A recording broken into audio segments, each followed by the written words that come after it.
Bit dusty. Hasn't been touched for a couple of days.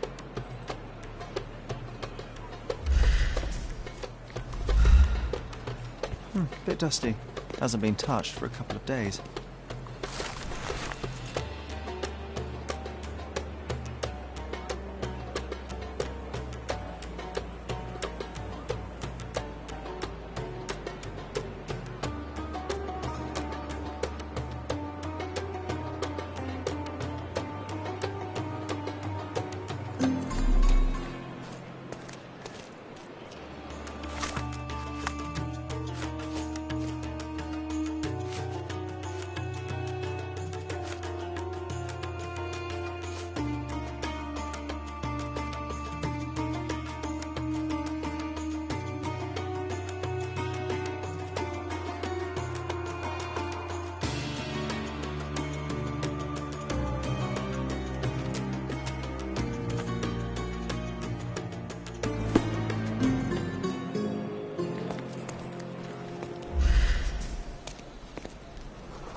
You did wear your favourite boots.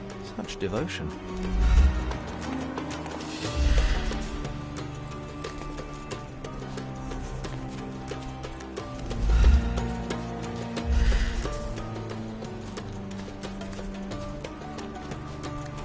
Angelo's footprints end here, abruptly. Not a good sign.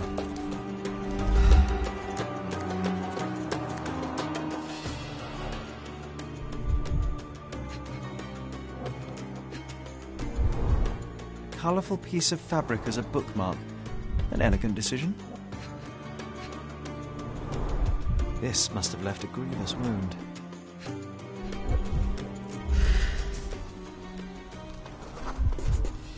Someone had to stand here for a couple of hours at least.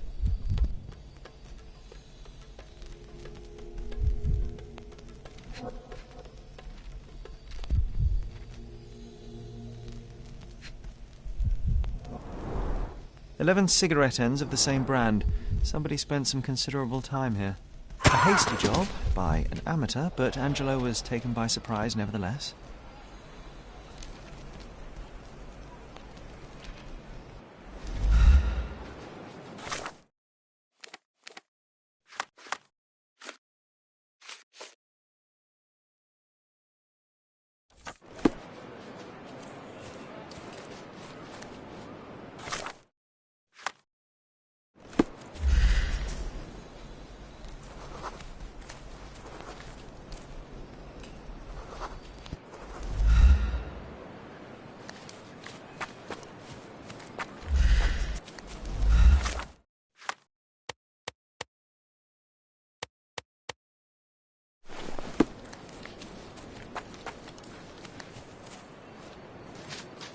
Help me, please.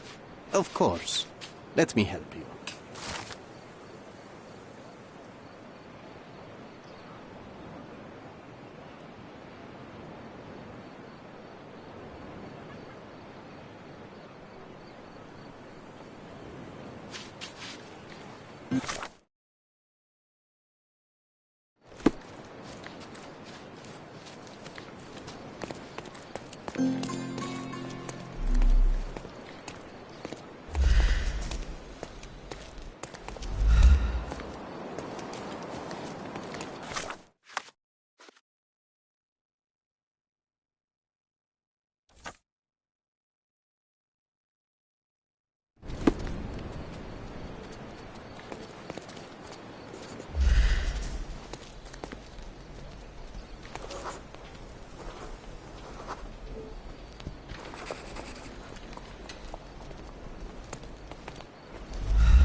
Merhaba.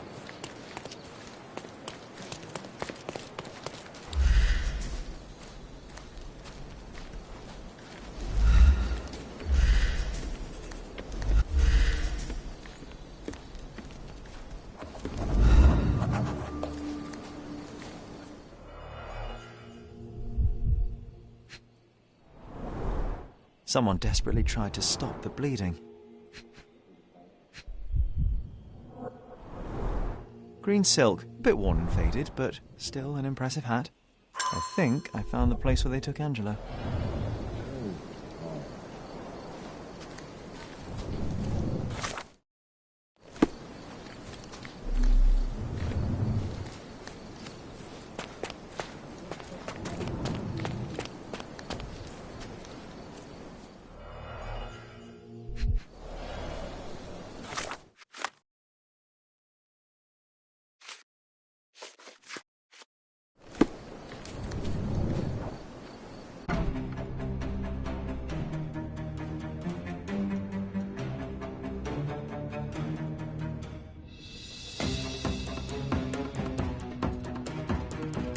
I'm coming for you.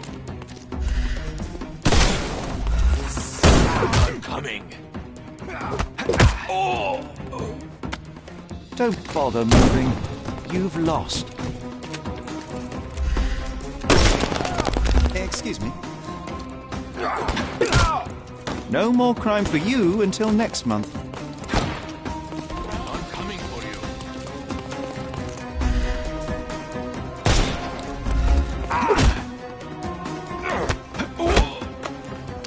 Too simple. The snuff's ready.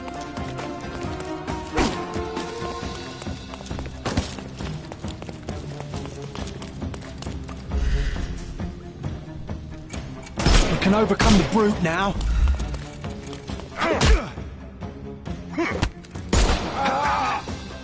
Take a rest. Give him the pepper snuff.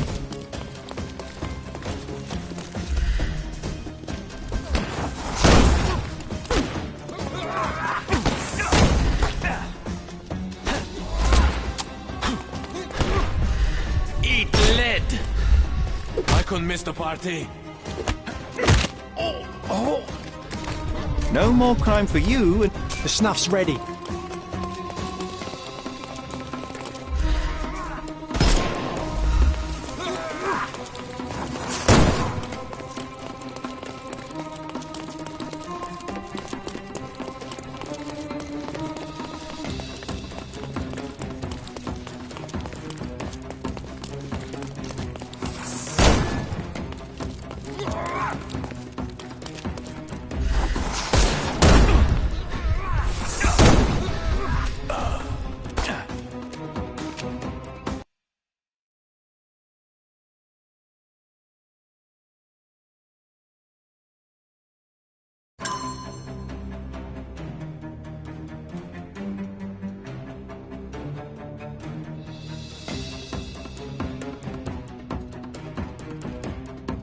I'm coming.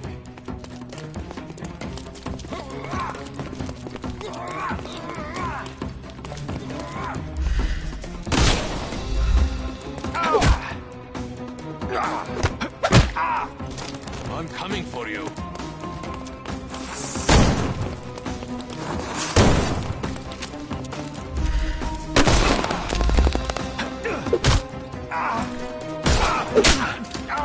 Take a rest, my friend.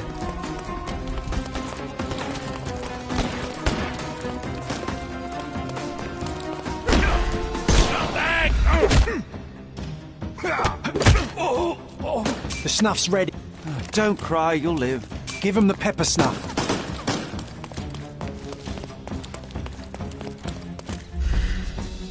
We can overcome the brute now.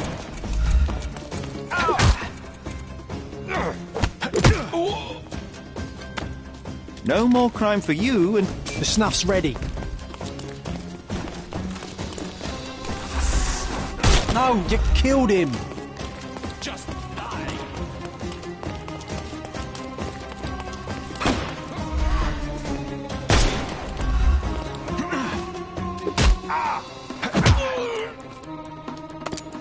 Too simple. Give him the pepper snuff.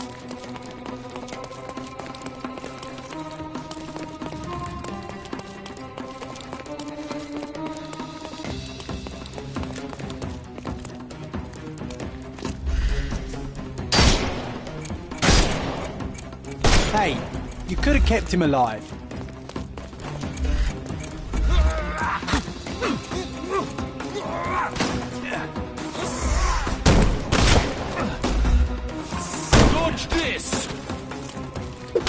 coming for you.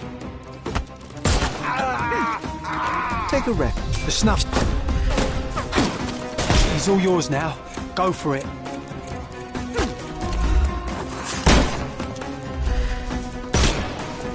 Good day.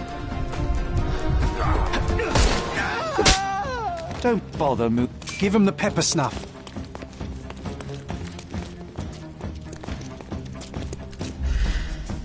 Not that easy.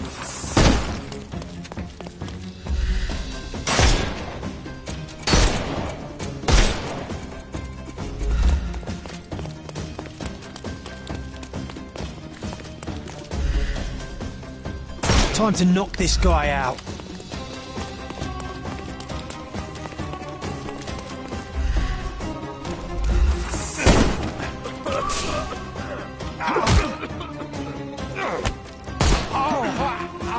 Take a rest, my friend.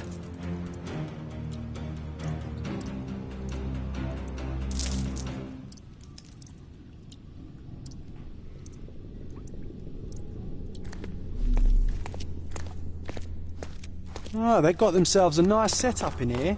For a gang. The bandits had as much fun as they could.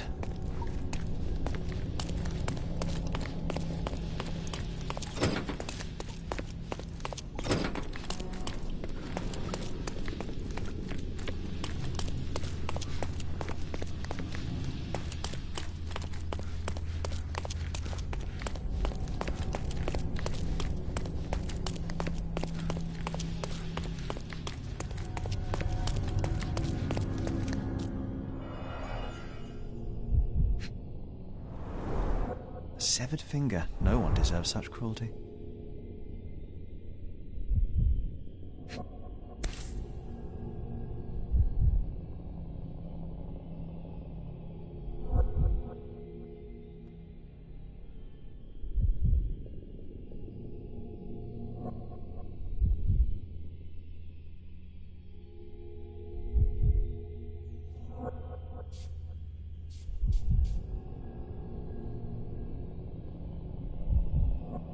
An engraving inside, together always and forever.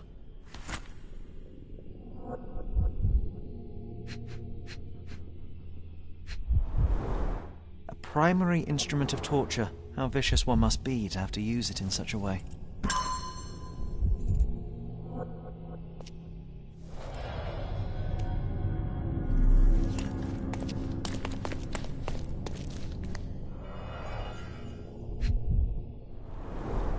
Keys of different shapes and sizes. What could you open with these? They were tracking down Angelo.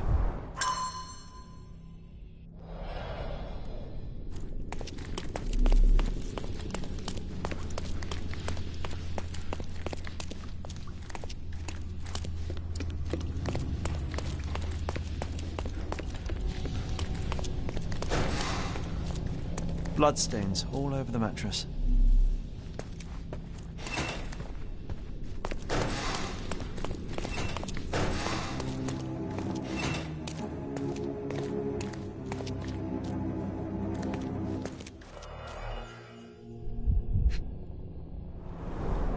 They severed his finger while he was still alive.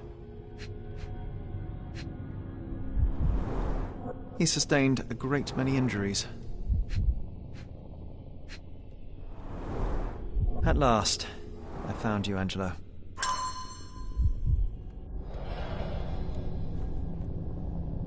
Working for Mycroft is a dangerous profession. I feel for the guy.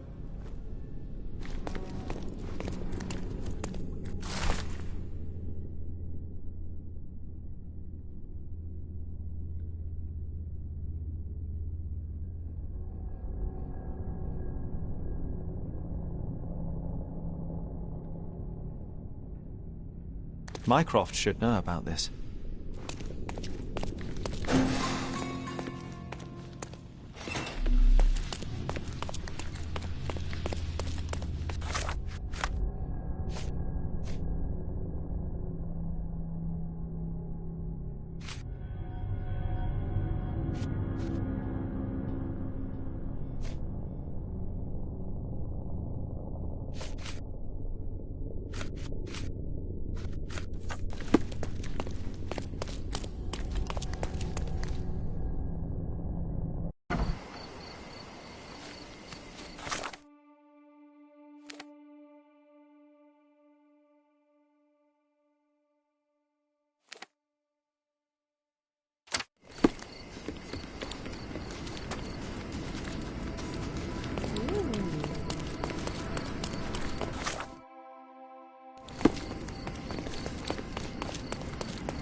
Bit dusty. Hasn't been touched for a couple of days.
Bit dusty.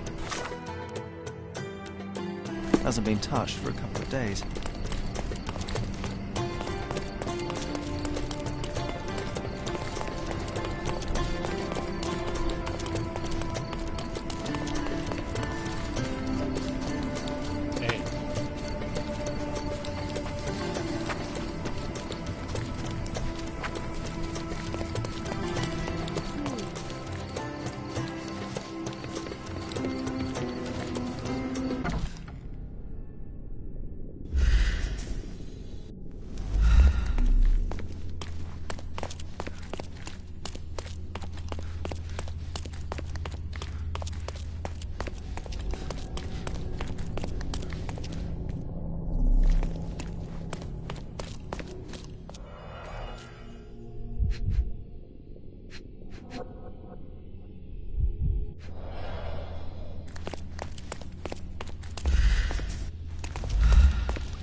Bloodstains all over the mattress.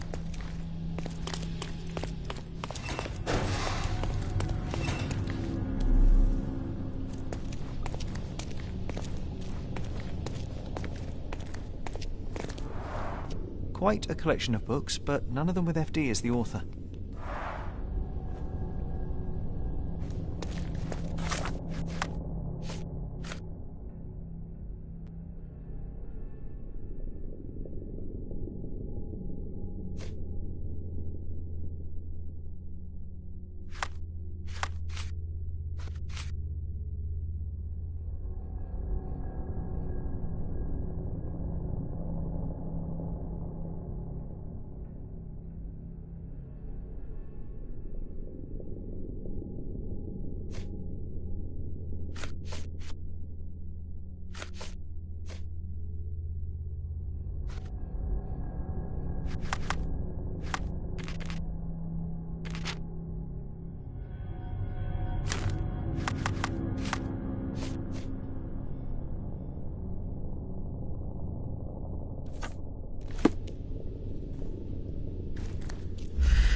What did you hide, Angela?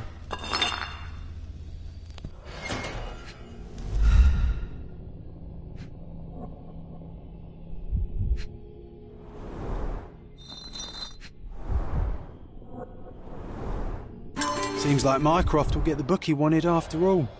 Do you think it has a coded message inside? Crime and Punishment by Fyodor Dostoevsky.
Ah, the illustrious Mr. Holmes returns no worse for wear.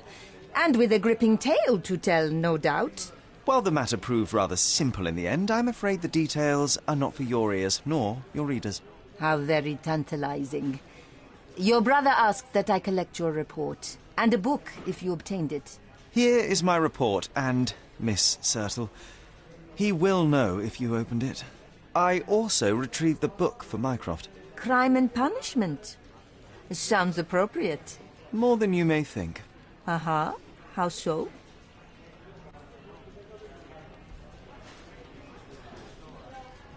There's something else. I found a ring belonging to one of Mycroft's men. Did he mention anything further? Alas, no. Well, the man was a hero. Protected the secrets of the British Empire. Here, please deliver this ring to Mycroft. I'm sure he'll know what to do. I don't understand. Miss Sertle, I'm afraid neither do I. This is his ring. My Angelo's ring. Angelo Dondolo is your fiancé. My God.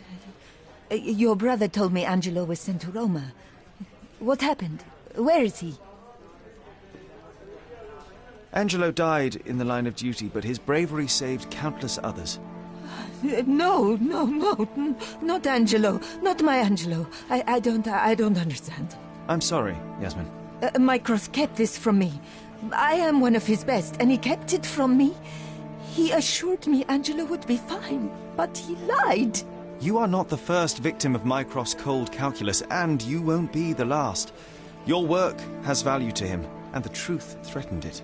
Well, by hiding the latter, he has lost the former. Thank you for your honesty, Mr. Holmes. Now, please.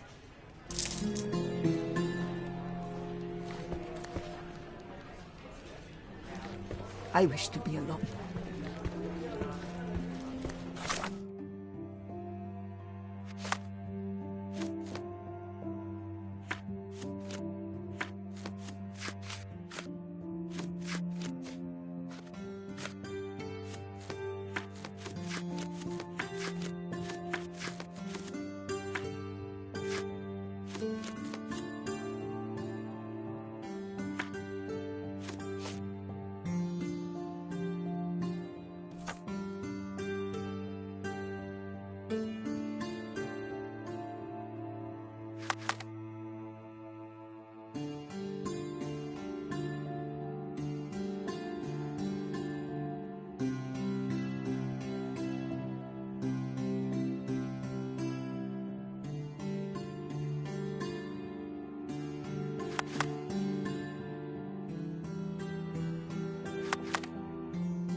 A fresh newspaper?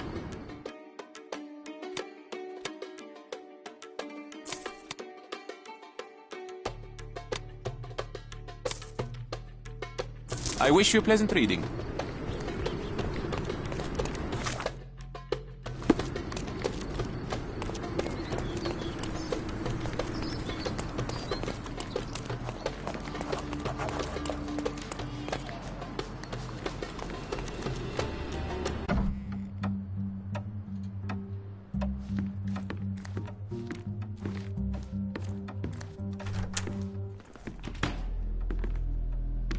Mr. Holmes, you came. Oh, how kind. Though now, of course, I realize it is because of my game, not the works on display. It needn't be one or the other. Your man's disguise was easily debunked, Mr. Vogel, but I shall admit that you planted in me the seed of curiosity. Ah, terrific. I had no doubt you'd put the pieces together. Let us call it an opening gambit before the real game begins. So, this little game of yours, what's it about? An enigma to solve. A locked area in the basement with no windows found brutally vandalized. I have no clue how it was possible. What about this intrusion? What happened? Last night, I was about to leave the gallery when I heard a noise downstairs. I went to the basement, but I didn't see anything out of the ordinary. It was admittedly a rudimentary inspection. It is not uncommon to get rats down there, so seeing nothing of note, I left and locked up the building. When I returned this morning, alas, I discovered that part of the exhibition had been torched, and there was no sign of the intruder. The mystery being, of course, that all the doors to the gallery were locked exactly as I left them. And the door to the basement is the only entrance? Correct. Tell me you're not intrigued. And this locked area downstairs, what exactly was it? The under gallery. It's always shut, and I'm the only one with the key. Ah, so this is your private collection, not part of the gallery. Oh, no. It's an exclusive exhibition of eccentric pieces. Only a select cadre of artists, investors, and collectors are admitted. Not everyone deserves to have their eyes opened. Well, this matter is certainly within my wheelhouse. This intrusion troubles me. Please take a look around if you're willing. The under gallery is through the door at the end. I will see what I see.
You sure you don't like art, Sherry?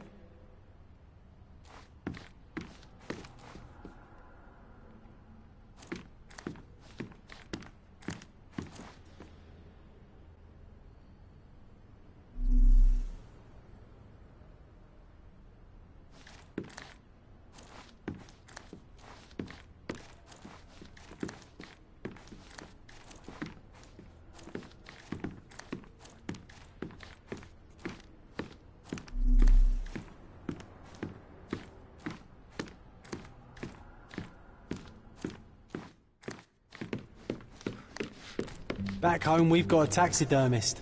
He's gonna have a heart attack when he sees what I bring him.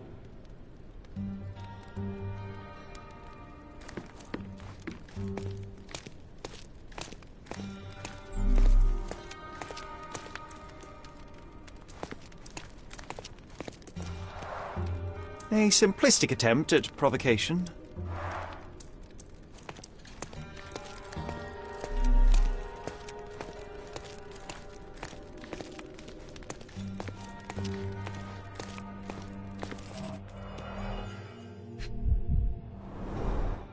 Sherry, how about some company in that dreary chamber of yours?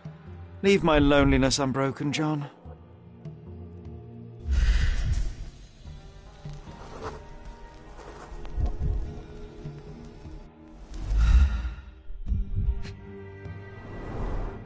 A handprint of the thing from another world. But it looks fresh, and its coal origin ruins the effect of the extra mundane.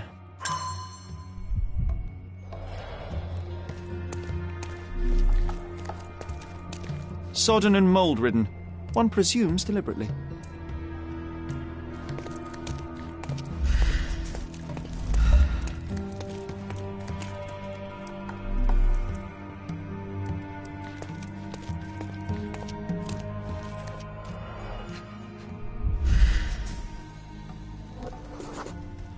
Ugh, sheer vandalism.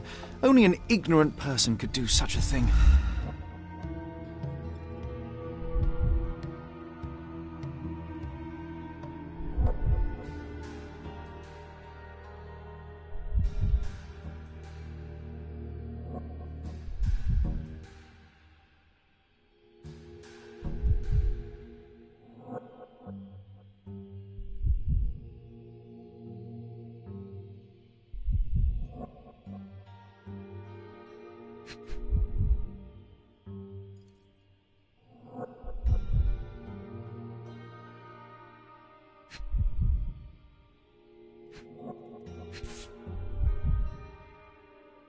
A Malpalbot. Coal fingerprints. I think we're looking for a man with a coal moustache.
The parasites of creativity, or just a reflection of the artist's recreational interests.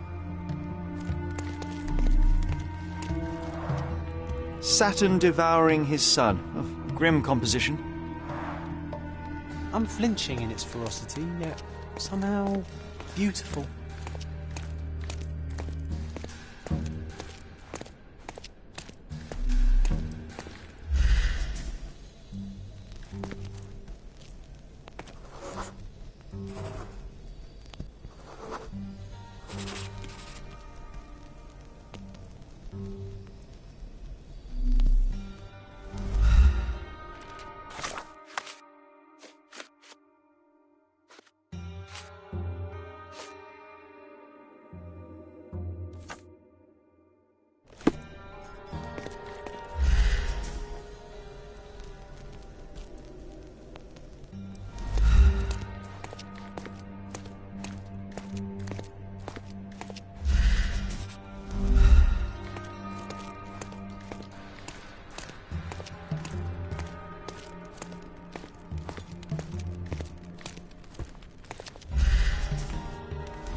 Old, and hasn't been used for a long time.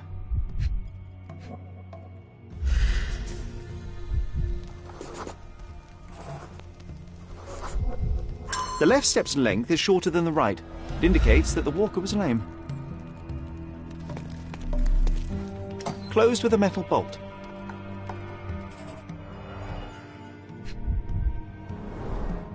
Footprints. Size 9.5.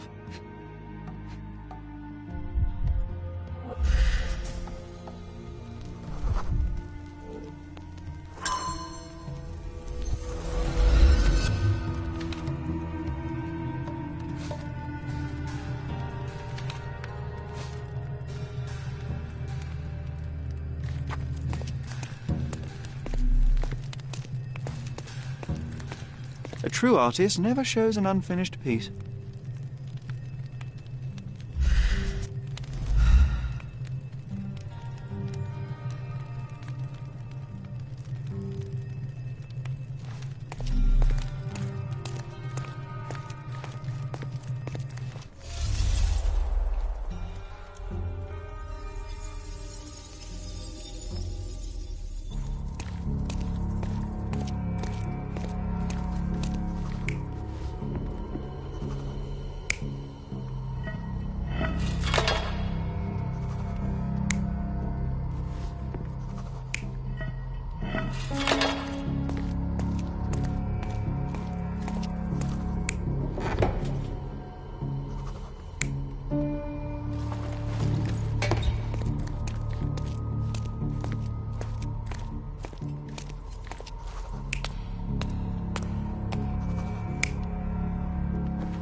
You're not even trying, Sherry.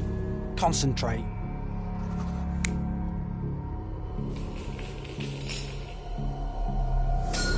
The intruder entered the basement through the coal chute. He used a magnet to open the hatch bolt. He accidentally pushed a shovel to the floor. Vogel heard the noise. At the sound of his approaching footsteps, the intruder hid inside the coffin. When Vogel entered the basement, he failed to notice anything strange and left without properly checking. The intruder waited until Vogel had left the caravanserai before burning the paintings in Wilde's room, but the vandalism was a cover for the theft.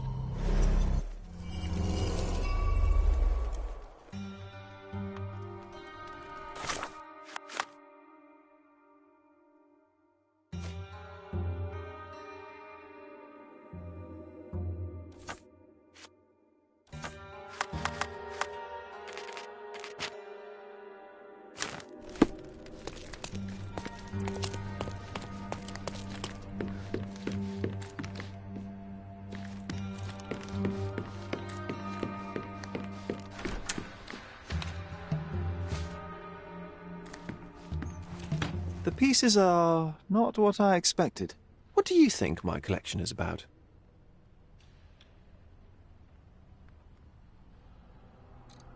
Extravagant paintings have been left to rot in a basement. A commentary on decay and the crumbling of society, correct? I don't know. Well, that's absurd. Of course you know. It's your gallery. There is no one answer, no singular truth, but many filtered through the subjective mind. That forgetting, embellishing, lying machine. Besides, what's wrong with a lie if it makes life more interesting? What's wrong with a lie? It corrupts the ability of others to behave freely and rationally. Men never act freely and rationally anyway. It matters not what is or isn't in the end. The only important thing is how you feel. And I simply want to feel and consume as much as I can. Don't you? Feelings are simply one's animal ancestry trying to wrest back control of the brain. I try to avoid the distraction. You try not to feel, even in a place like this? None of it moves you? To be frank, I struggle to maintain even a whit of interest in art. But, Mr. Holmes, it is joy incarnate, mankind's greatest achievement. Mankind's highest achievement above all others is objective and rational thought. I see then why you dislike art, for it means whatever you want it to. Or perhaps, Mr. Vogel, I was lying. Aha.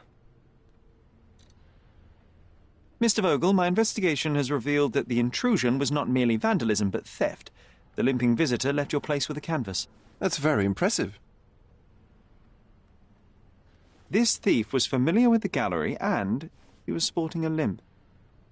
Do any of your clients or artists come to mind? My, your attention to detail is remarkable, Mr. Holmes. I should introduce you to Bosch's works. Alas, I'm afraid I cannot suggest a culprit. The fire was a clever attempt to hide a stolen painting, even if it didn't fool me. I found the remnants of an empty frame in the pile of ashes. The canvas had been removed. Do you know which paintings in the Wild Room may have interested a thief? Were any particularly expensive? Those pieces belong to a well-known artist named Boniface Mercurio. They're controversial, but not of a notably high value. The intruder entered the basement through the coal chute. He used a magnet to open the latch and dislodged the shovel while doing so. That's the noise you heard yesterday. When you went downstairs to investigate, he hid in the coffin. It seems I should have checked the space more thoroughly. There's something more, is there not? I can see it in your eyes. Indeed. There is another intriguing angle. I recently received an anonymous offer for one of Mercurio's works. The sum was more than fair, and indeed could have saved Mercurio from his artistic poverty. But he declined it. Was it a performative whim? Some artists lionize pain and hardship as if their work would be worse after a meal and a hot bath. I cannot tell. But not only did he refuse the deal, he insisted on displaying the painting in the public space. I was hoping to change his mind, but artists are a special breed of stubborn.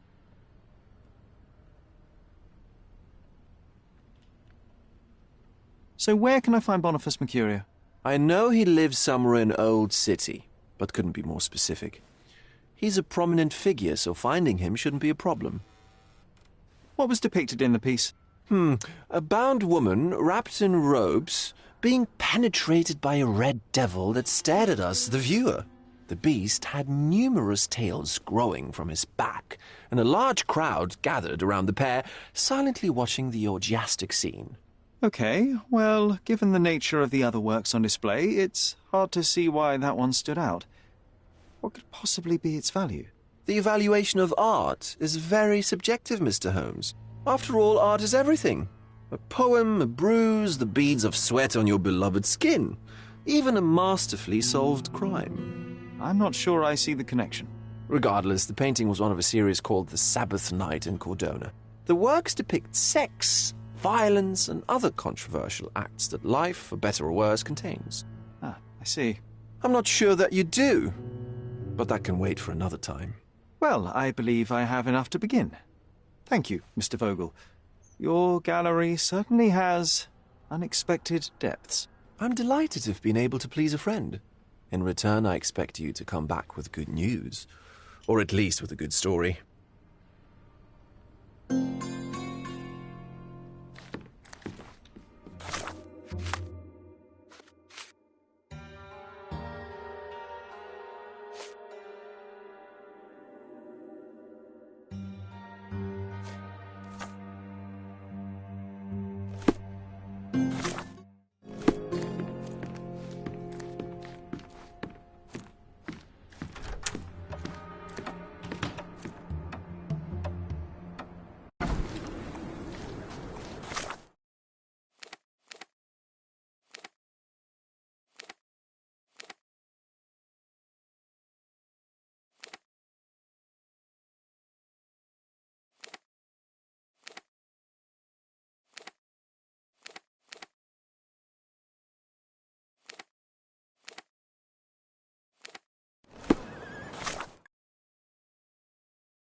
Have you found anything helpful?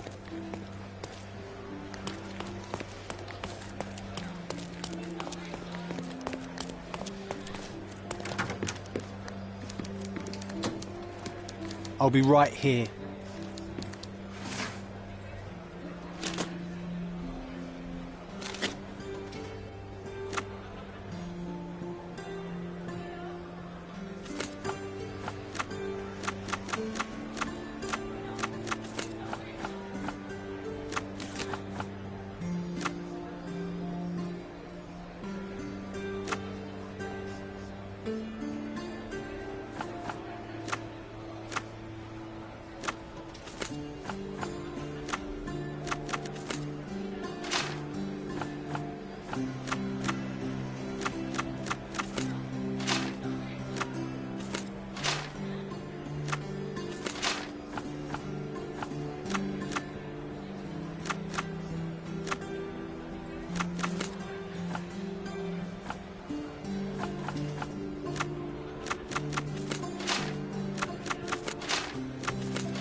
Excuse me, young man. Where do you think you're going?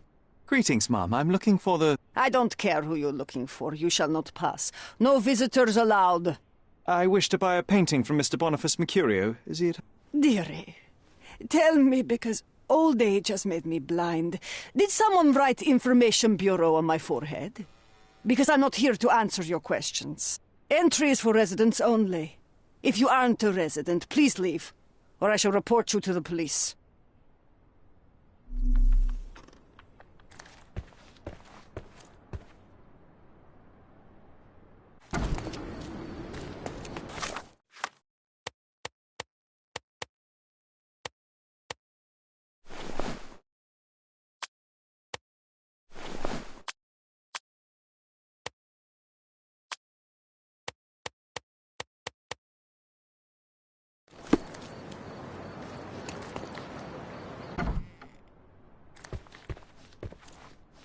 Hello, officer. How can I help you? Greetings. I'm investigating the theft of a painting by Mr. Boniface Mercurio. He lives here, I understand. May I talk to him? Oh, how dreadful. But I suppose that means his work is finally being appreciated, doesn't it? In a way, yes. That's good. The news should please him. Thank you, ma'am. So, where might I find him? Find who? Mr. Mercurio. His painting was stolen? You must be new to the police service. You see, dear, there is a rule. No visitors allowed. This rule applies to policemen as well. Ma'am, I am representing the law of this island. Please, let me through, otherwise... Do you know how hard it is to become a landlady on an island ruled by men? And if you think that I'm just an old woman whom you can frighten with your uniform, you're very mistaken. I have a lot of connections. If you do something stupid, my dear, it will be the last thing you do on this island. Very well, ma'am. I'll work it out another way. Have a nice day, officer.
Nice affordable clothes. Let's pick something that suits you.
A good choice.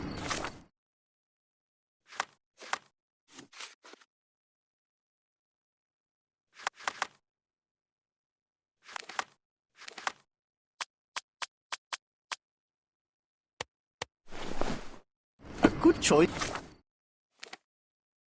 Indeed.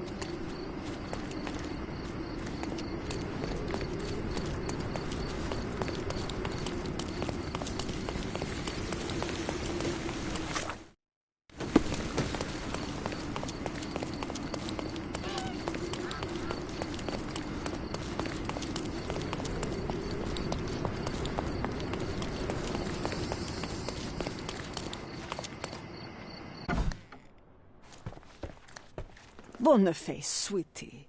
Is that you? Ah, old age does terrible things to one's sight. I didn't recognize you at first. How are you, Mum? I'm ashamed to admit that I've lost my key. Do you have a spare? For heaven's sake! How many times will you lose that key of yours? Of course I have a spare. You artists all live in your own little world. Please, accept my thanks. I would rather accept your rent. You promised to pay me several weeks ago, and I'm still waiting. I will pay you, I promise, very soon. You'd better do, my dear. Or else I'll just change the lock. And I won't fall for those cow eyes.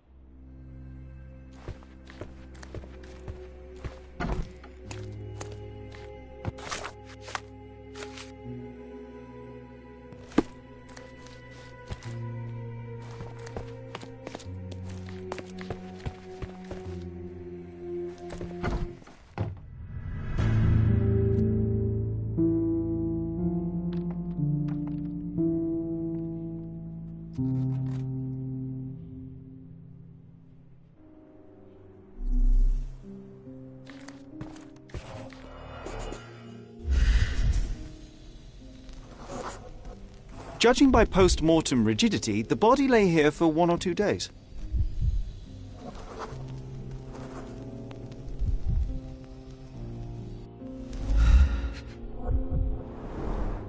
The wound is precise. It was inflicted by a razor or a knife.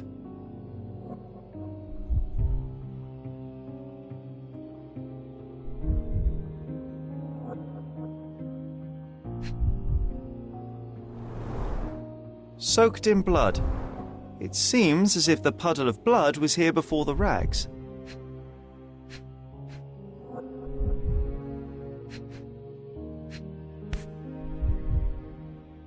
Could be the murder weapon. A normal kitchen knife.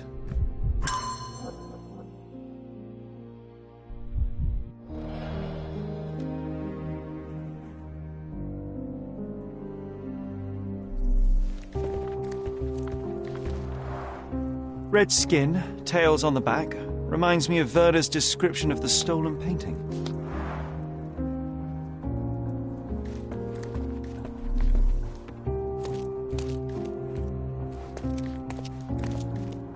The photograph was not pulled out in time. Such a waste of material.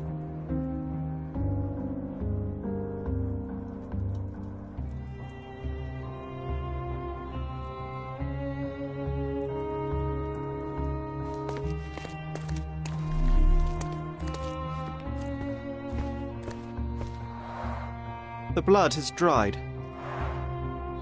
I've heard of this style of painting. It is called Expressionism.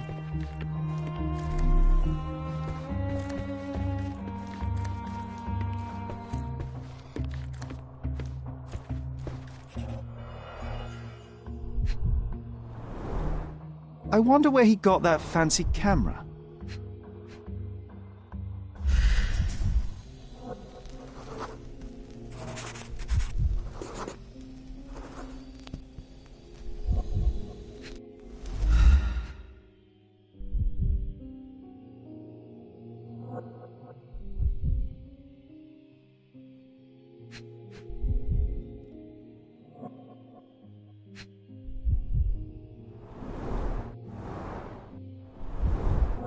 Despite the overall tendency towards mess, you cannot sit with the drawer pulled out like this. Someone left it after searching.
It appears the wine was truly awful.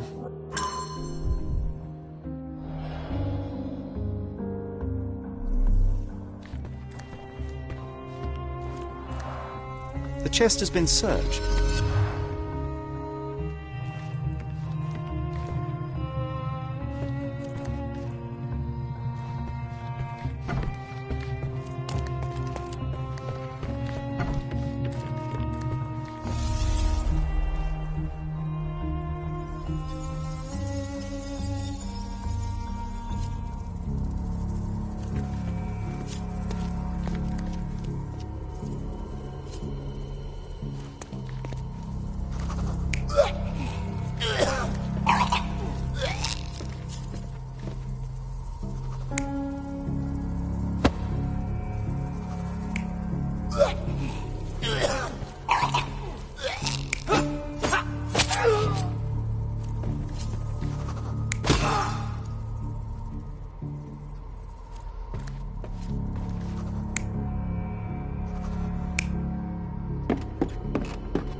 Mercurio was developing photographs when the intruder snuck in.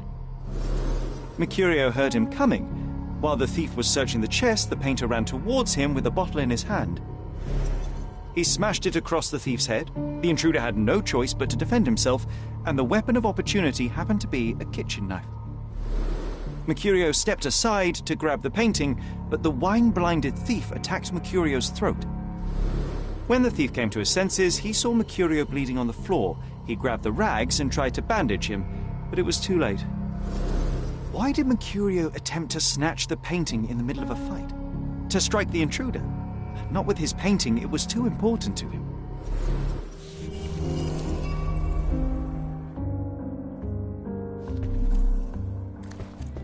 It's time for some chemical magic, John.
that doesn't look like the painting we need, Sherry.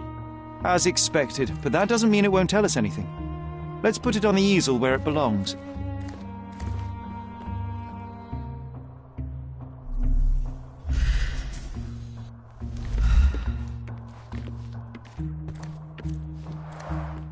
I guess this is his most ordinary painting. Spot the two differences, John?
If the intruder didn't take it, the skull should be somewhere here.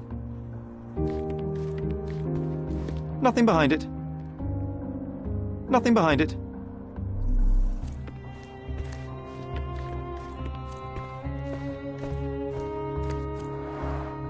Aunt May whiskey, brandy bucks. Quite a collection he had here.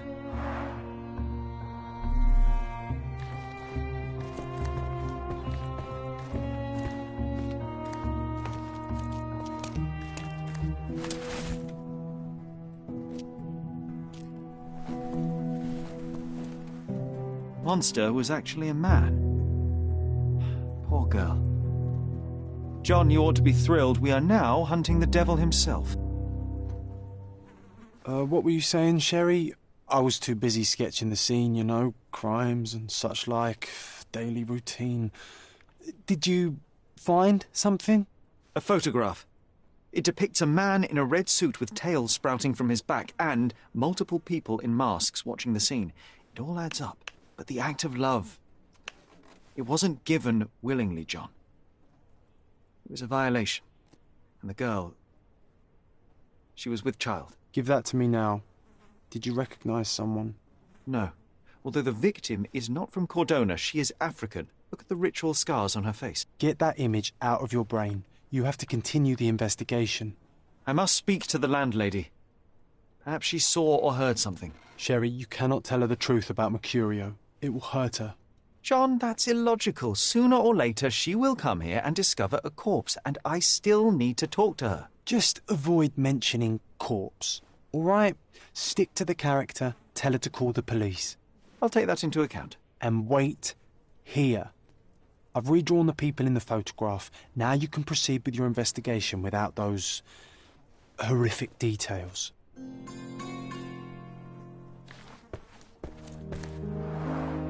Red skin, tails on the back, reminds me of Werder's description of the stolen painting. Red skin, tails on the back, reminds me of Werder's description of the stolen painting.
Nothing behind it.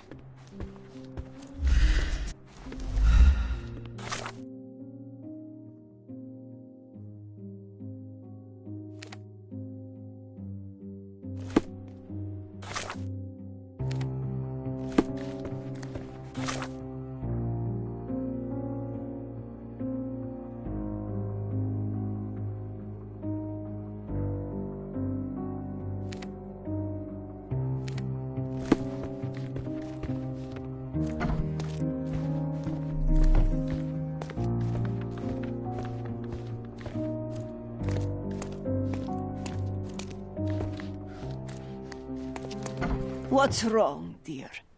You look like you've seen a ghost. Can you tell me if anyone else has recently entered the flat? Oh, you're talking about that limping man. I'm sorry I let him in. I was scared. And I thought maybe he would motivate you to find money so that you would pay your rent. No offense, dear. Can you describe him? Oh, so you weren't at home. I was so certain you didn't leave your flat that day. He was of average height, had a limp and a tattoo on his neck, and he was smoking Malpal cigarettes. My husband used to smoke those. They have a horrible smell I can recognize from a mile away. Can I ask a favor? Of course, dearie. Please call the police and ask them to enter the flat, and don't look inside until they come up. What? What trouble have you stepped in this time? It really doesn't matter. Thank you, Mum.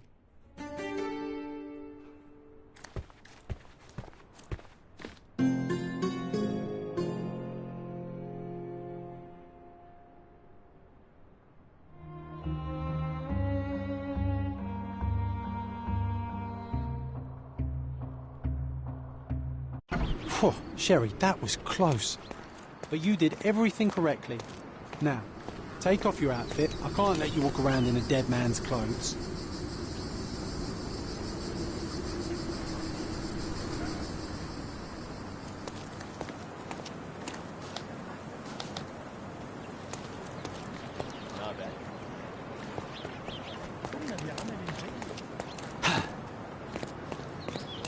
Poor chap.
Is this familiar to you? Why don't you go and ask your rich friends?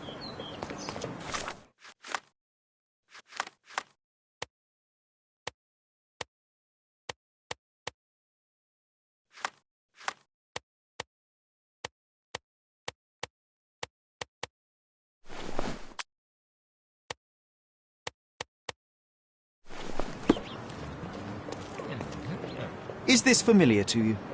No, brother, I've never heard of this. Are you able to help me? What makes you think I can be of help to you? Time to check your who, what and what, Sherry. Who are you asking? About what and dressed as what?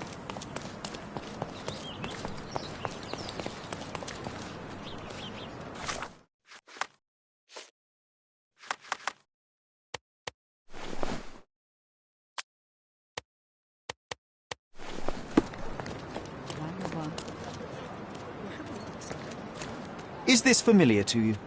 I'm afraid I can't help you.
May I ask for your assistance?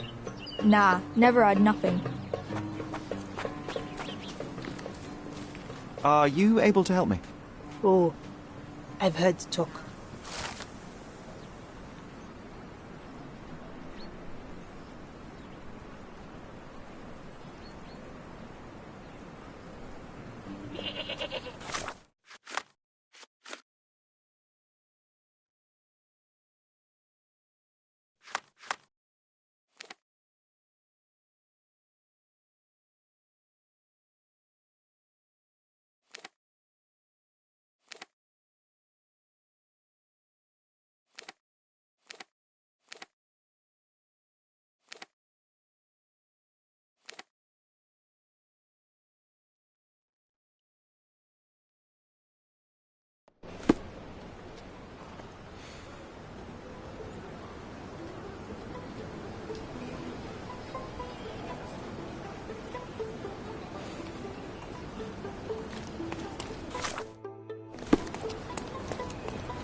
Beasts!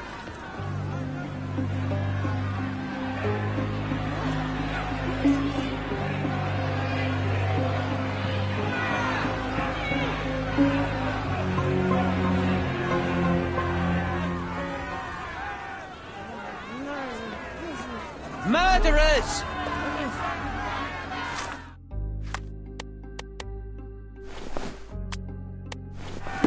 They're completely livid.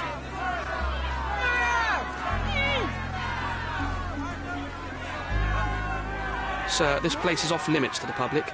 Please state your business or leave, or I shall request that the police escort you out.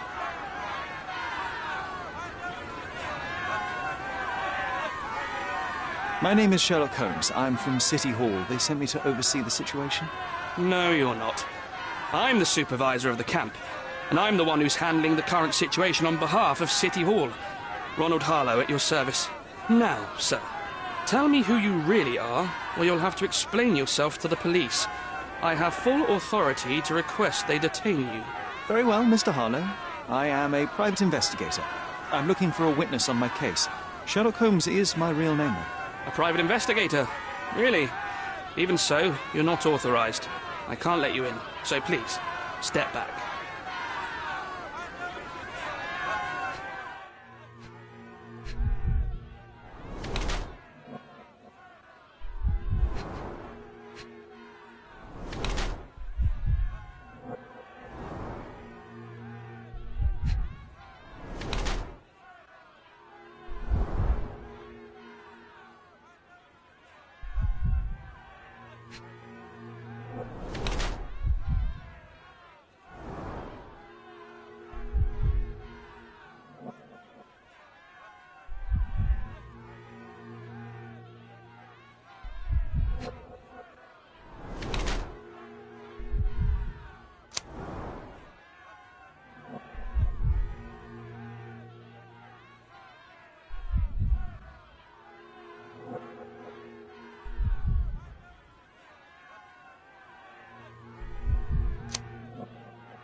What about the murder that this crowd keeps shouting about? It's mere assumption. I assure you that the situation is under the police's control. I know you want to deal with this in the right way. You are obviously a professional and a responsible person, but you clearly have never handled a situation like this before. I am handling it, Mr. Holmes. Don't question my capability here. And tell me how you do it. You can't even calm this gathered crowd, and as for the police, they're not quite managing it either, are they? You consider yourself a problem solver, but until today, you've been solving problems sitting at your desk in a dark corner of a city hall room. Here, you need a more practical approach. What are you driving at, Mr. Holmes? I'm looking for a young refugee woman. She must be inside the camp. She's with child or was with child recently. Help me find her, and I'll help you deduce what really happened here. You may indeed be quite a perceptive fellow, but I still don't see how you can help me here. Just tell the police I'm with City Hall and I'm permitted to investigate the scene. I'll work out the rest. Trust me. But first, you'll find my witness. Look, there is indeed a dead body inside the camp. So even if the girl you are looking for is there, all the refugees are now being detained and interrogated by the police. They won't allow you to speak with her, and I can't do anything about that until the situation settles down. So it's in our mutual interest to settle it. Oh. I suppose that things are bad enough that I ought not shy away from help. All right, Mr. Holmes. I'll tell the police to allow you to come inside. Just tell me when you're ready. Mr. Harlow, how did the refugees end up here exactly? Oh, so you're not from around here yourself?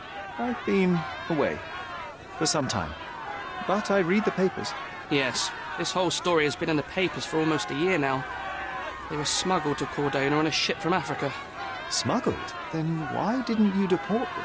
The smugglers managed to sneak them to shore and hide them inside an abandoned warehouse. When the police raided the warehouse and found the refugees there, the ship was already gone. We aren't even certain as to which ship it was. We have busy shipping routes with other colonies these days, you see. So you decided to lock them up under a bridge? There was no other option. We're still trying to work out what to do with them. I only hope we'll find a humane solution and not put them on a raft and float them out to sea. Mr. Harlow, what exactly do you do here? What are your responsibilities? What I do and what I am responsible for are two different realities, Mr. Holmes. On paper, I am in charge of the camp territory, security, provision, and the refugees in general. What I actually do most of the time is knock on every City Hall door trying to obtain some funding, or at least rations for the camp. The police here on City Hall's behalf too? They are, minus those who came here after the body was found. The governor won't let the refugees disperse into the island, so there's a significant police presence guarding the camp. Naturally, they answer directly to the police. I have some influence here, but I'm not their direct authority. I'm ready to take a look at the scene. All right. Go inside the camp and find Inspector Tewkesbury. He's the officer investigating the scene. Tell him I sent you. Say you're an independent expert from City Hall. He'll fill in the details for you. I'll find my way with words. Thank you, Mr. Harlow.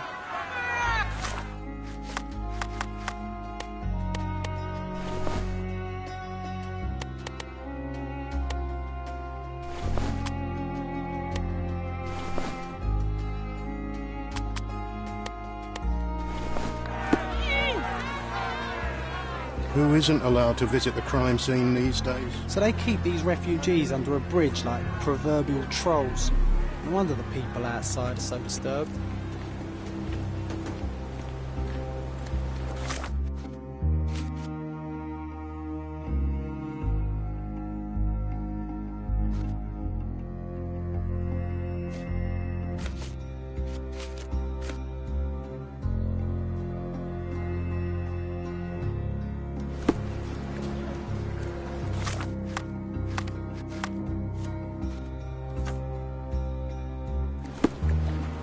Who the hell are you? How did you get in here? Mr. Ronald Harlow let me in, sir. I'm Sherlock Holmes, a surveyor of refugee affairs with City Hall. You're Inspector Tewkesbury, I presume? A surveyor? What does that even mean? In short, I've been sent to conduct an extensive report on the incident for the Colonial Office and to assess all the damage inflicted on state property. Got it. Another paperworm sent to count money and get food for archive mold. Go on, look around, but don't make yourself too at home. As if I didn't have enough problems before you appeared. Could you first tell me what happened here? What happened? People from the bridge above the camp heard a woman screaming and saw a mass of refugees attacking a man. Clearly not a refugee. When the camp guards came by, the man was floating in the sewage canal with a knife in his chest. Bam. A murder. Big news for Cordona.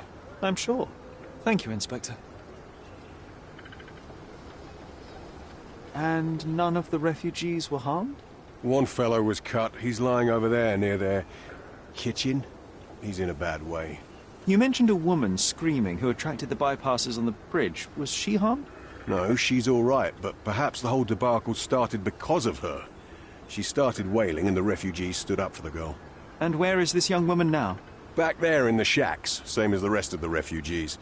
She's been questioned by my men, but she's just some refugee girl. Can't understand much English. Do you have any suspects yet? You're joking, right? I've got a whole camp full of suspects. And if you ask me, this bloke had it coming. Better bury him and forget about the whole thing.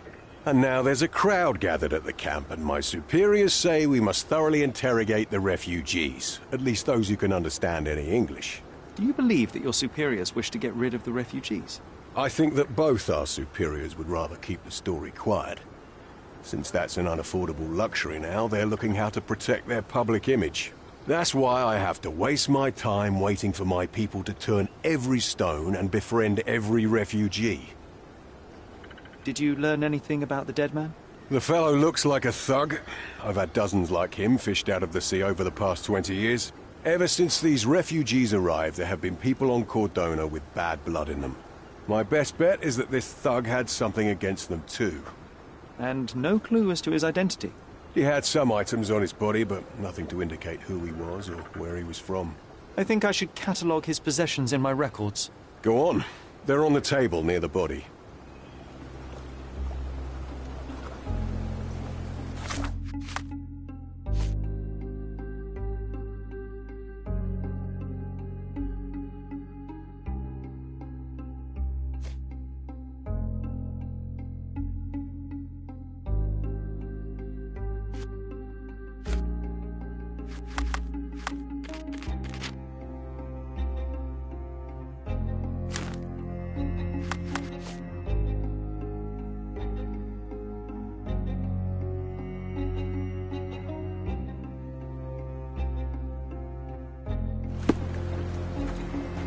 Here we go again. Number of hours on Cordona before stumbling upon another dead body? 0.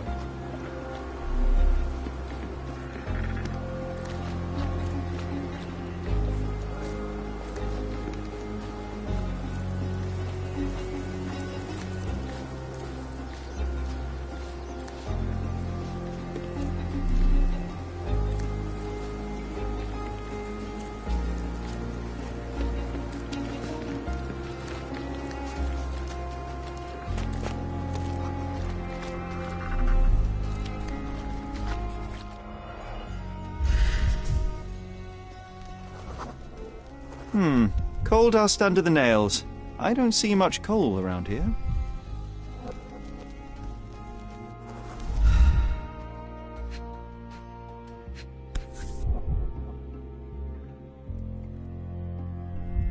A steel dirk.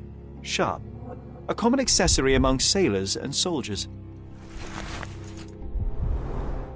I'd say the blade penetrated upward, however the wound is too messy to be certain. An interesting tattoo. Does it mean something?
Heavy boots, with one sole far more worn than the other. This man was Limping John. A violent death. But this man, Limping, coal dust. I think we're onto something here, John.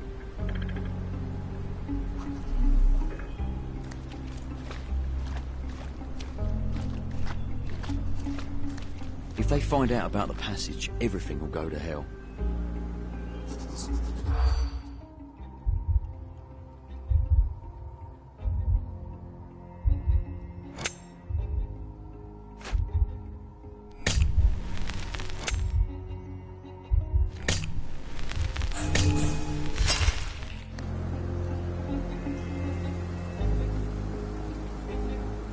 If they find out about the passage...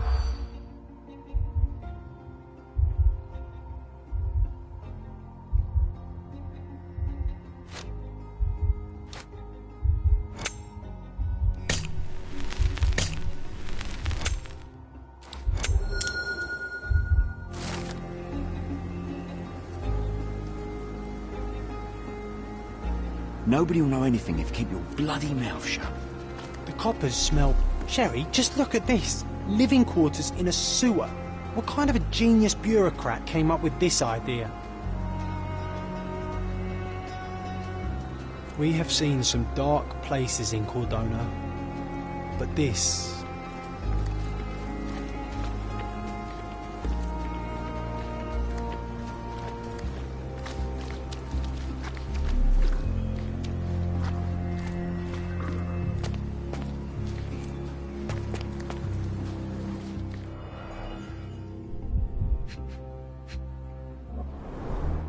Malpal, soaked with salt water. A simple leather sheath. Perfect for a dirk. £1,000. A fair sum, especially considering British currency isn't very common in Cordona.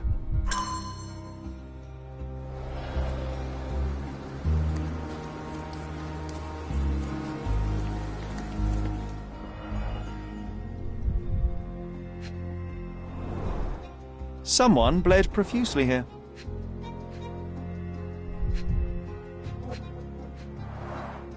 A fresh crack, as if the crate was hit recently.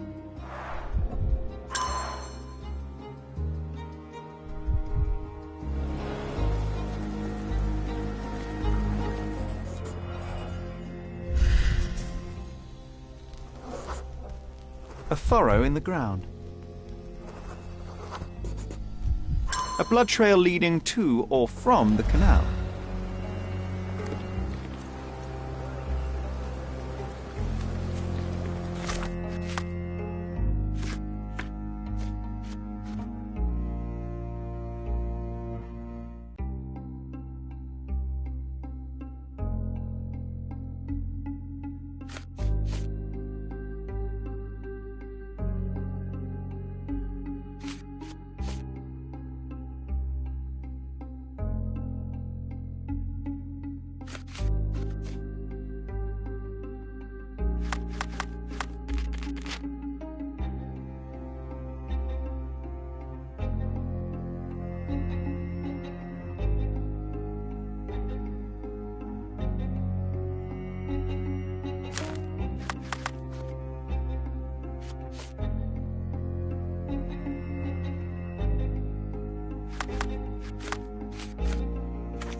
Oh, carnelian agate beads, a traditional African adornment.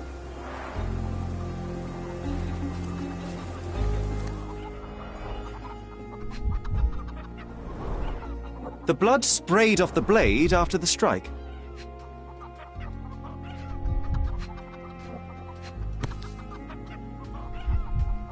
It might have been used as an improvised weapon.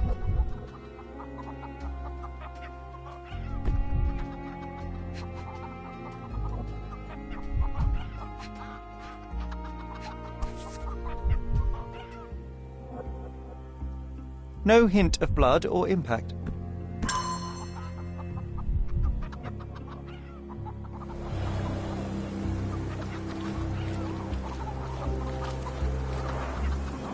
Someone was dragged against their will.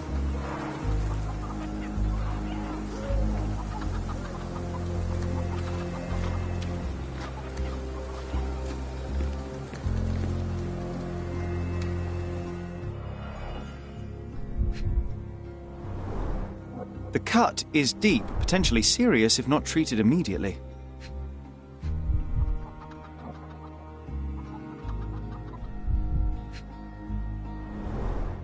He is in shock, feverish and dehydrated. Sherry, you know first aid. Surely you have a duty to help this man. You can't leave him to certain death.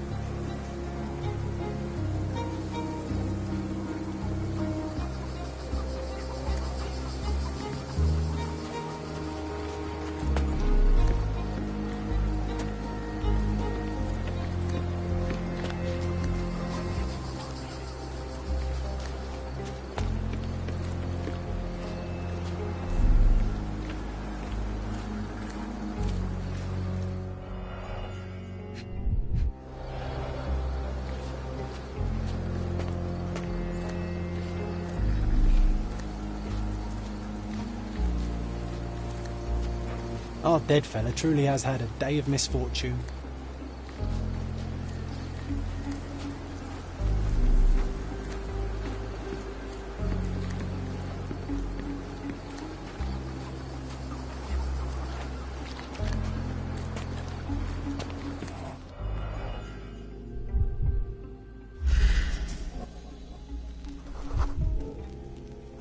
Police boots. Always happy to trample evidence. A man's footprint. A heavy boot with a worn-out sole.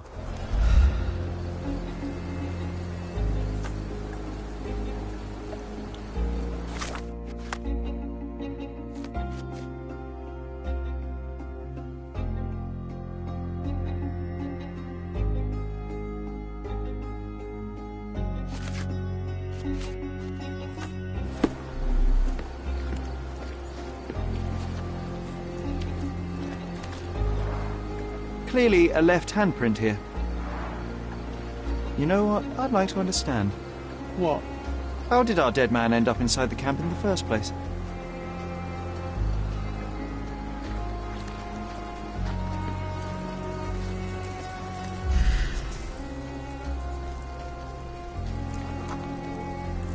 I'll use it to create a solution.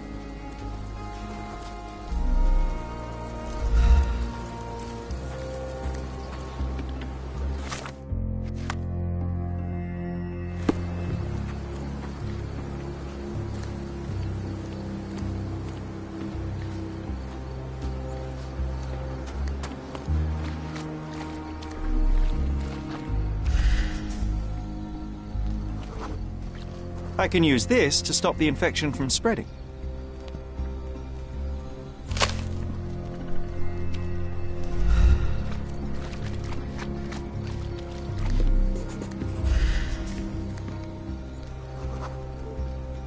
Just washed. Better than nothing to bandage the wound.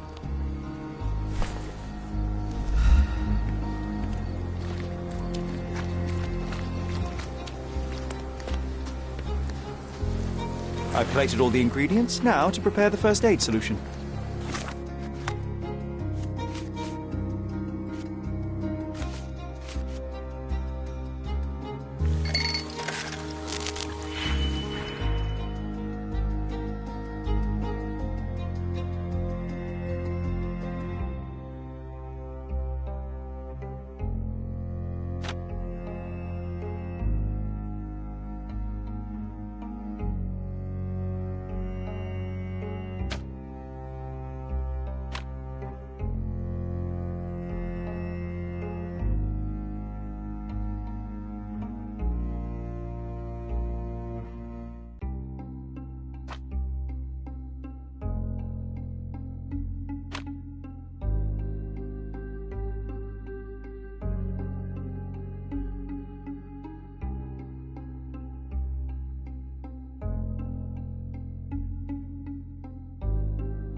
Thank you.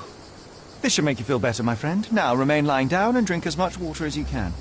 Well done, Sherry. At least he won't die from the infection.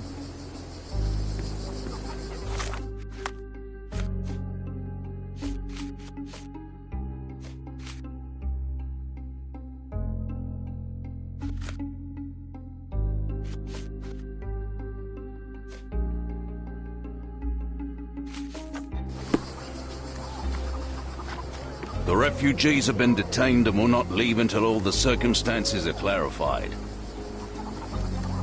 Back off.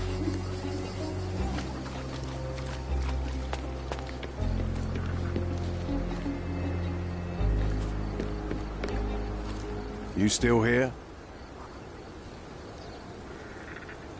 I'll just look around and do my paperwork. You won't even notice me. I wish.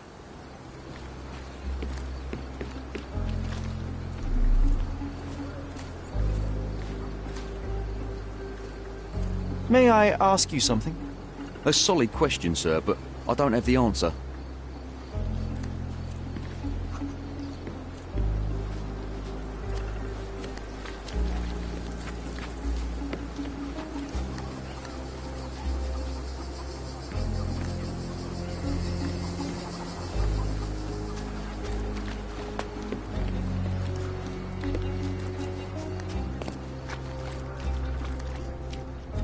Such a mess. Let's figure it out. Can you satisfy my curiosity?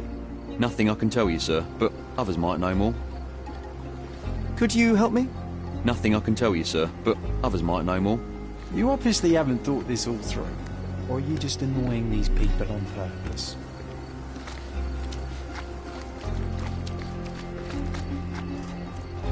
Could you help me? Nothing I can tell you, sir, but others might know more. Could you help me? A solid question, sir, but I don't have the answer. Everyone's looking at us, Sherry. You sure you know what you're doing?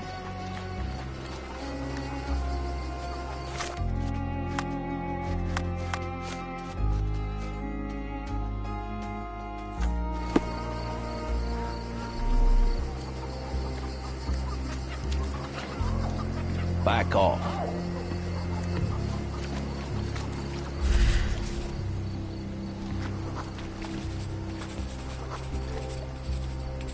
It's unlikely anyone could get in or out of the camp by water without alerting the police guards.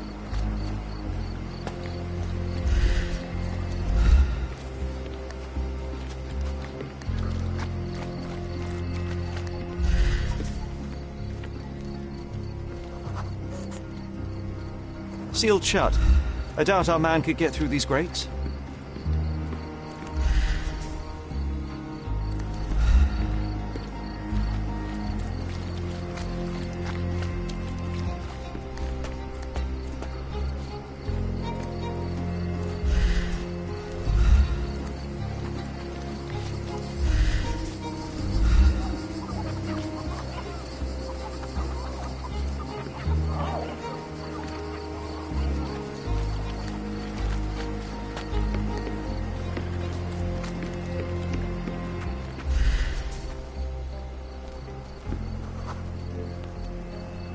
No, it's too short for these walls or cliffs.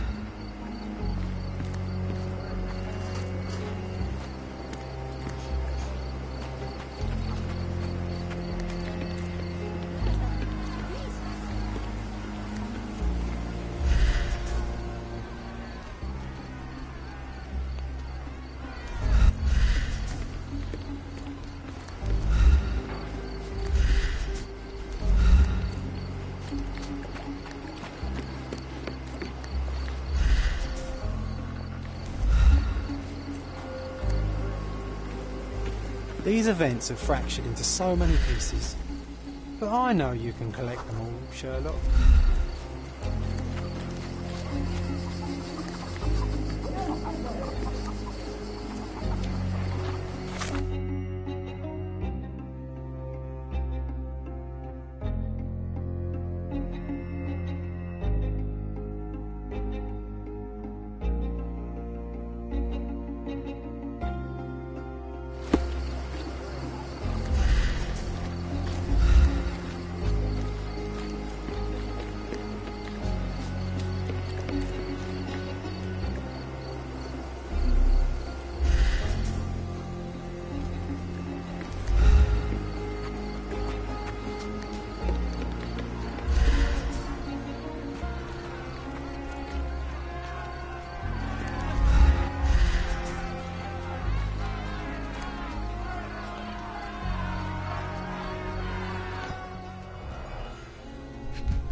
Roadman cigarettes. A brand highly regarded by law enforcement officers. A single Malpal butt. So there wasn't any sophisticated infiltration plan. The good old police just let the man into the camp. Now we have everything we need to get the full picture of what happened at the camp.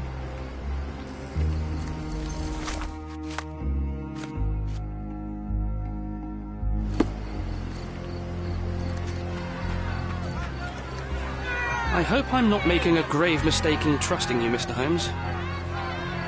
Who isn't allowed to visit the crime scene these days?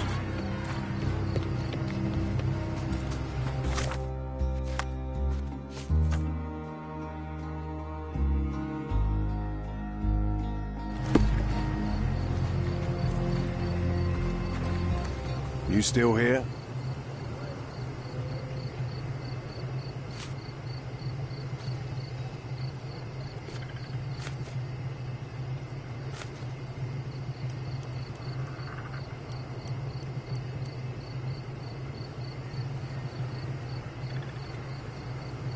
The guards at the sewers were speaking about taking refugees out of the camp. Do you know anything about this, Inspector? Less than you do, obviously. And this doesn't bother you as an officer of the law? I can neither punish them nor put them on the right track, if that's what you're asking. Maybe your friends at City Hall could do something about it, but I seriously doubt that. To be honest, I'm sick and tired of being frowned on for my uniform.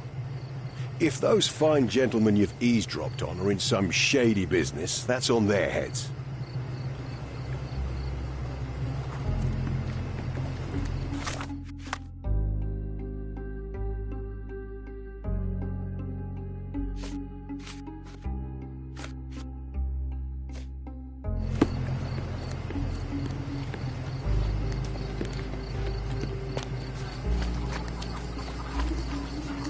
Back off.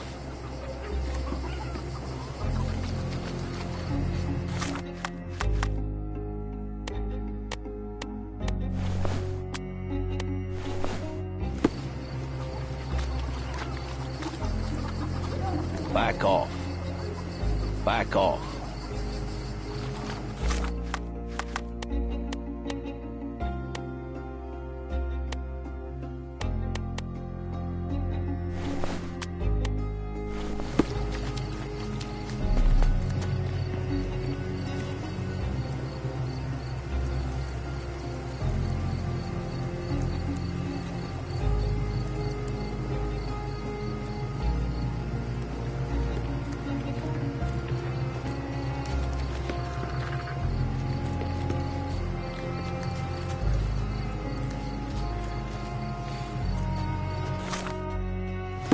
Are these the rations the refugees get from the authorities? How do people even survive out here?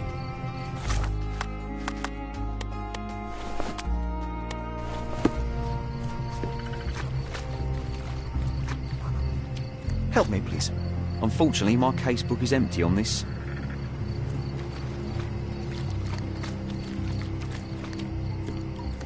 May I ask you something? Unfortunately, my casebook is empty on this. Oh, I am bored. Call me when you find the answer. Unfortunately, my casebook is empty on this.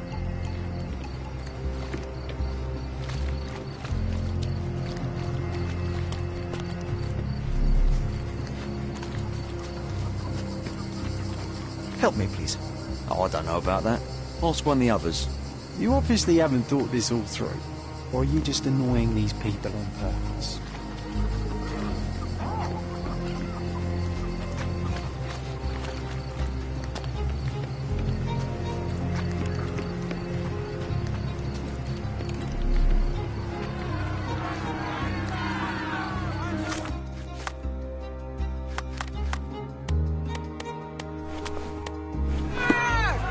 I hope I'm not making a grave mistake in trusting you, Mr. Holmes.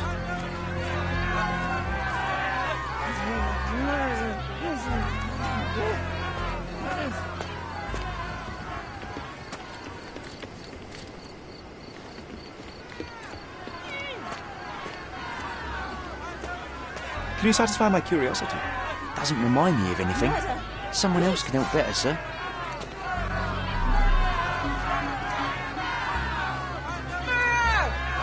May I ask for your assistance? I'm sorry, but I've never heard of that. Oh, I am bored. Call me when you find the answer.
So, we have a thug who came to take a refugee woman with him. She resisted, but he dragged her by force.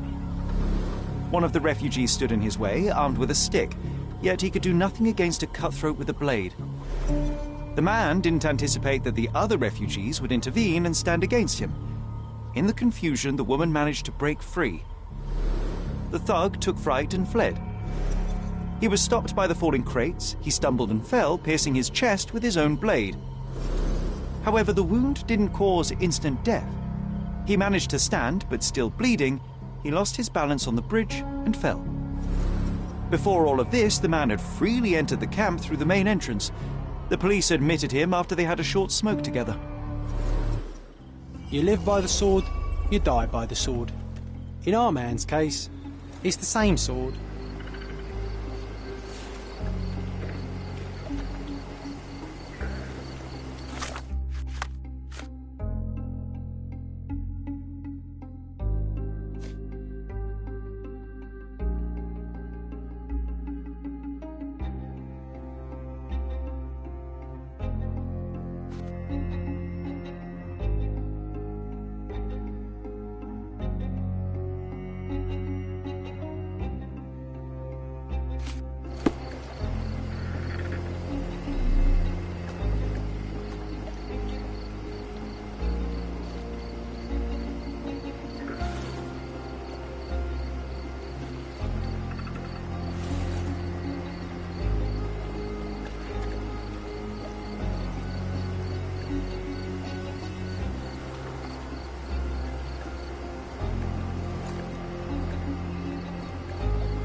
Back off.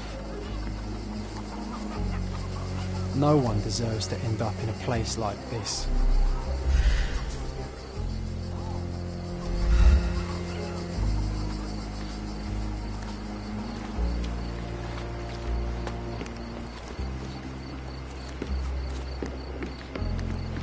You still here?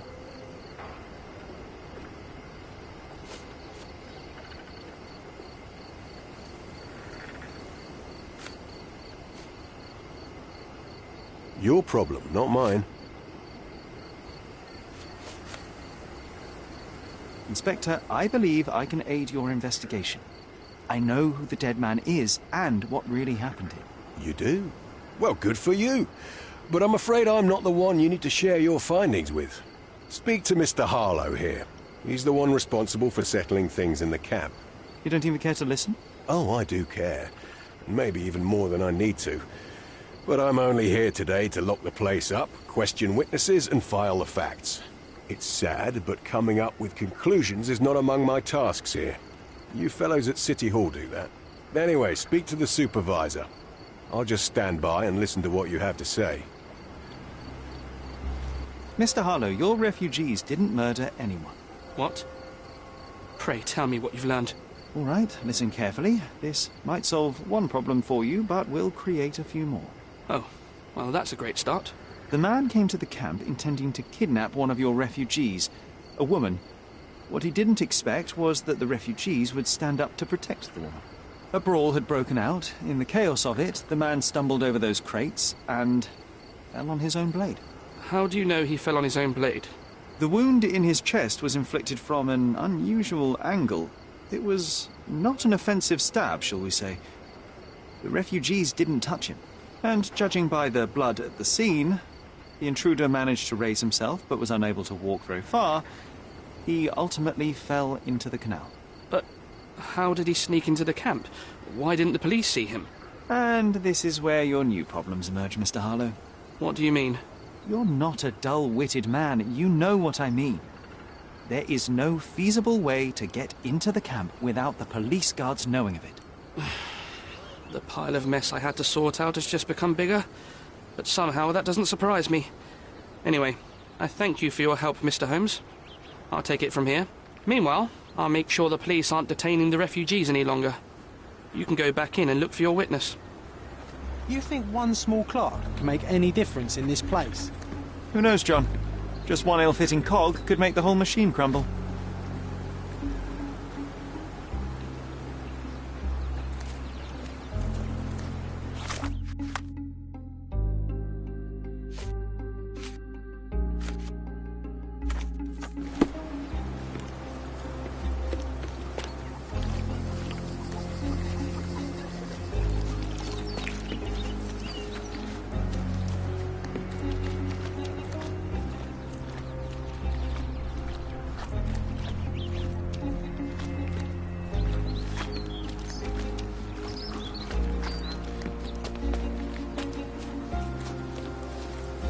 Help me, please.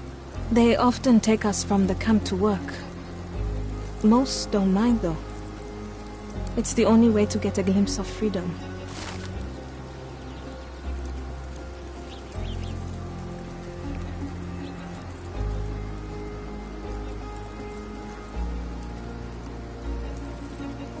So there's a smuggling ring in the camp. This wasn't the first time that someone freely entered the camp to take a refugee out. At least it was certainly his last time. My gut tells me that we'll learn more about this ring when we find out where the thug came from.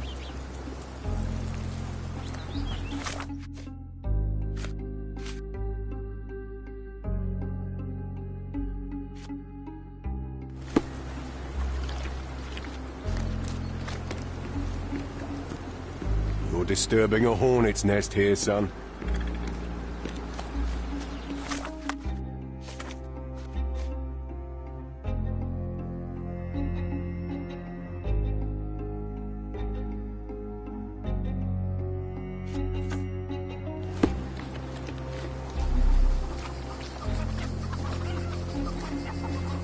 You're the one who tended to our man's wounds. I thank you greatly. The police didn't allow us to help him. The police will leave you alone now. I've proven to them that the man who came into the camp died due to his own foolishness. Thank you for standing up for us. But nobody would help us without a reason. You're here because you want something. Yes, I do. I need to speak with the girl drawn here. The dead man came for her too. He wanted to take the girl away, but we won't allow her to be hurt again. What do you want from Nayla? Nayla. She was hurt some time ago. I'm here to find the people who did this and bring them to justice. And to find them, I need Nayla's help. Will you let me speak to her? Justice. There's no justice on this land. But you helped us, so maybe your words are not empty. You can speak to Nayla, if she wants it. But I will be watching you. Hello, Nayla?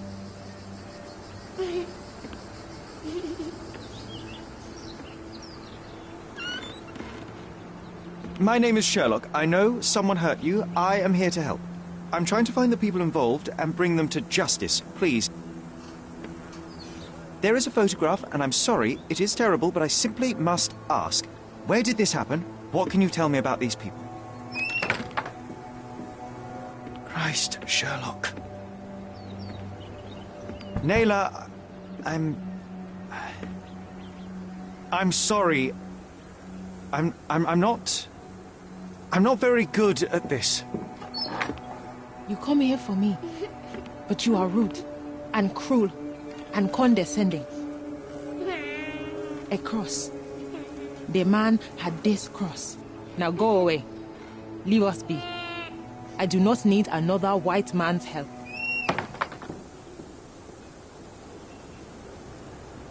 Oh, glad that wasn't me. Not my best work, John, by a long shot. Naylor doesn't want us meddling. I'm starting to wonder what this all achieves. But she helped you anyway. Now we know that maniac's face and the cross he wore, we can still catch him.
Terrible events are behind that canvas, Sherry.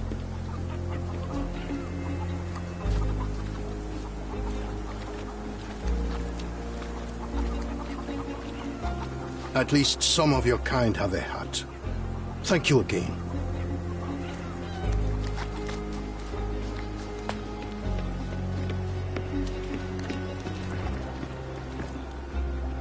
You still here?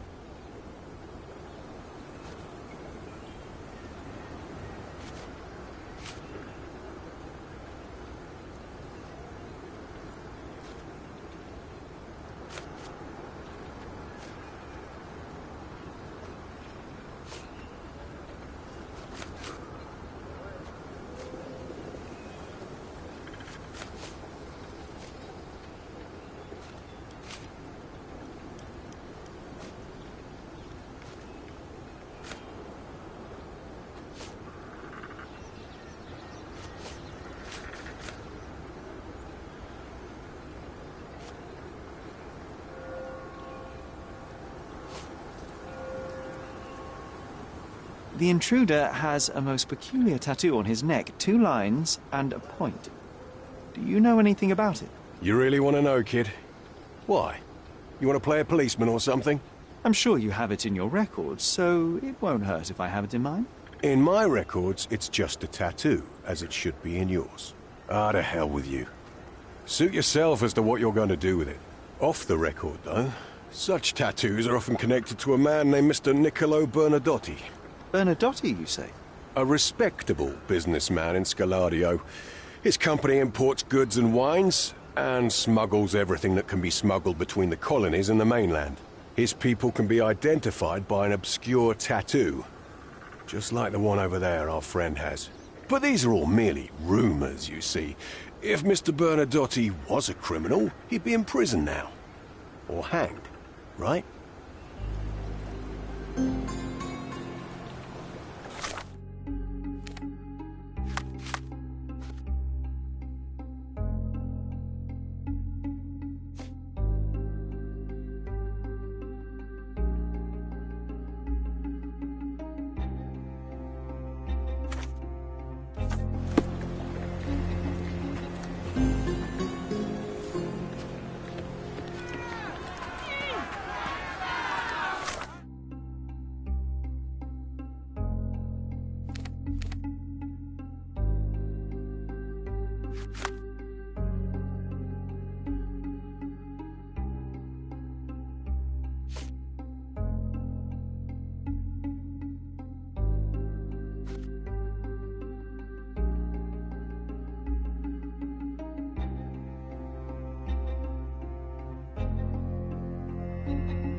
I'll be right here.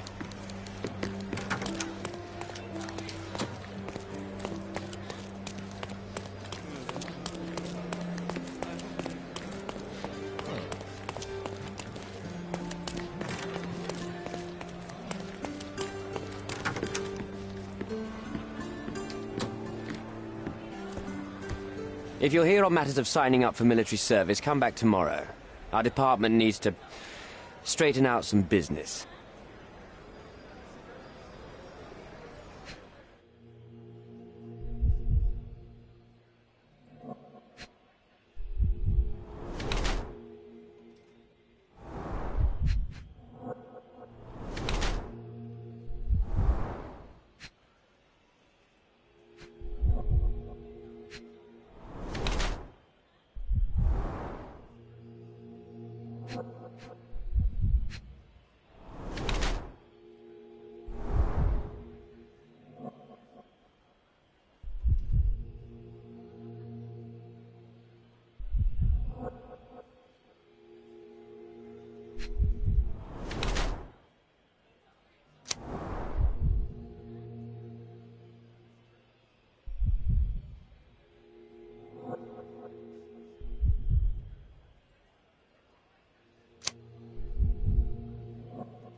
Why are you staring at me like I'm a Madame Tussauds figure?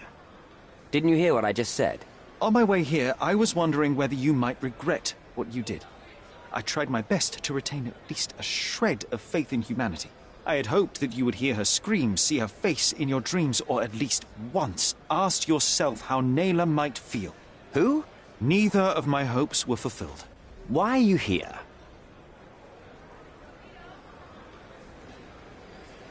Do you recognize this man? We definitely look alike. But you have the wrong person. Really? Then you won't mind if I pass this along to the newspaper? All right. All right. Is this about money, as you said in the letter? What kind of sum are we talking about? I've never written a single word to you. Bribery, not my style. So, that letter, it wasn't from you? Well, it appears that more and more people in the city are finding out about your despicable hobby, doesn't it? You're in the clutches of justice, and very soon they will squeeze you. It's in your best interest to cooperate. Fine. I suppose now we have a nice long talk. Do you drink, Mr. Sherlock Holmes. And I do not. Shame.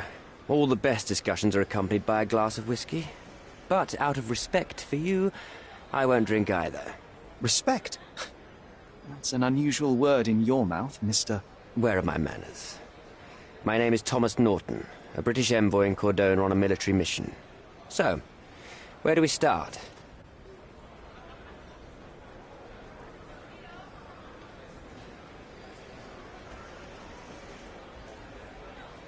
You mentioned blackmail. Tell me about it. All right. A couple of days ago, I received an anonymous letter. It said that in the art gallery at Caravansary there exists a painting that incriminates me. The blackmailer made it clear that if there is a painting, then a photograph exists too. And I should be wary of what it might do to my reputation. What does the blackmailer want from you? Money, of course. What else do such people want? Needless to say, I don't remember anyone taking photographs at the party. Up until the last moment, I hoped he was bluffing. But he wasn't, as you've just proven to me. Show me the letter. I burnt it as soon as I read it. I've left enough evidence. There's no need for any more. So, let's return to the beginning. What happened at the party? I vaguely remember that night.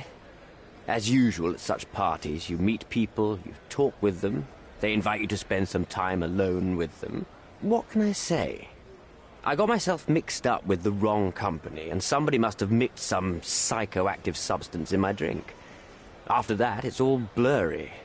I completely lost my sanity. I made a terrible mistake which I regret deeply. You don't say. Do refugee girls often appear on the menu at those types of parties? It's rather rare. So you didn't attend the party to engage in an exotic experience involving a vulnerable woman unable to accuse you of assault? I would never have planned such a terrible thing. What happened was just bad circumstance. Boniface Mercurio, does the name mean anything to you? He's an artist, right? The one responsible for the painting that compromises you. I found him dead in his room. Oh, that is bad. Wait, you don't think that I have anything to do with this? You had motive to kill him. Maybe I did, but listen. I know how this looks, but murder? That's on another level. I had thoughts that this Mercutio... Mercurio? Well, him, yes. I thought he could have been the blackmailer. But I was too afraid to make any hasty decisions. There were plenty of ways to fail by making a move, so I chose to wait. To see what he would do next. You have to believe me. I don't believe people, I believe evidence. Then look at the evidence. The painting that depicted you in the image of the devil was stolen by a mercenary. Did you have anything to do with it? I might be a rotten person, sir, but hiring criminals for illicit purposes is not in my daily schedule. And buying the painting in an attempt to hide the crime, is that on your daily schedule? What would you do in my situation? I would never put myself in such a situation. You're young. I could never have imagined myself in my current position. Yet, here I am in front of you. We all make mistakes, Mr. Holmes. And I'm no exception. Mr. Holmes, I've built my entire career on hard work and uncompromising dedication to the Crown. I made a mistake. But I'm not a villain from some cheap adventure fiction. By putting me behind bars, you will benefit precisely no one. Rotting in prison is the least you deserve, but I have a better idea. You will make amends and help the ones you hurt. Use your connections to help patriate the refugees, find them decent homes, give them jobs. There must be a meaning to your position and my decision. Yes, all right, I can do that. So, will you give me the photograph now? That's not all. Naylor deserves the very utmost of what you can do. Help the girl? I can't risk the press paying extra attention to her. I will do anything except that. I need to think this all through. Don't do anything foolish in the meantime. What makes you think you can decide what's best for these people? Such is the arrogance of British imperialism. I take your point.